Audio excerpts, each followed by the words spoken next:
నువ్వు అవునన్నా కాదన్నా ఏదో ఒకటి నువ్వు నేర్చుకుంటూనే ఉండాలి. మనిషి లైఫ్ ఎలా ఉంటుందంటే ఏదైనా నేర్చుకుంటూనే ఉండాలి.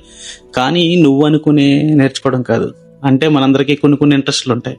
లైక్ గిటార్ నేర్చుకోవాలి, వయలిన్ నేర్చుకోవాలి, లేకపోతే హార్స్ రైడింగ్, లేకపోతే క్రికెట్, డ్యాన్స్, యాక్టింగ్, లేదంటే ఈ కోర్సు ఆ కోర్సు అది ఇది అని చెప్పేసి పెద్ద లిస్ట్ ఉంటుంది.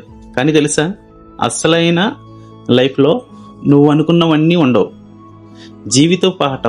జీవితం నేర్పిస్తూనే ఉంటుంది. కొన్నిసార్లు మనం ఏం చేస్తూ ఉంటామంటే ఎంతలా నేర్చుకున్నా బలంగా కొంతకాలానికి మర్చిపోతాం.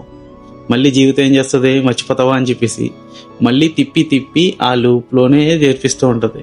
ఎప్పుడు దాకా అంటే నువ్వు మళ్ళీ గుర్తుపెట్టుకుని జాగ్రత్తగా అలర్ట్ అయ్యేదాకా, ఈ లెసన్ లైఫ్ అప్పుడు నేర్పించిందే అని గుర్తు పెట్టుకునేదాకా. ఇన్కేస్ మర్చిపోతే మళ్ళీ అదే ట్రాప్లో పడి అదే పాఠాలు, ఆ గుణపాఠాలు నేర్చుకుంటూనే ఉంటావు.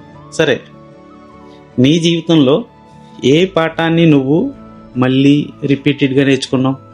వాట్ ఈస్ దట్ గుణపాఠం రిపీట్గా నేర్చుకున్నది?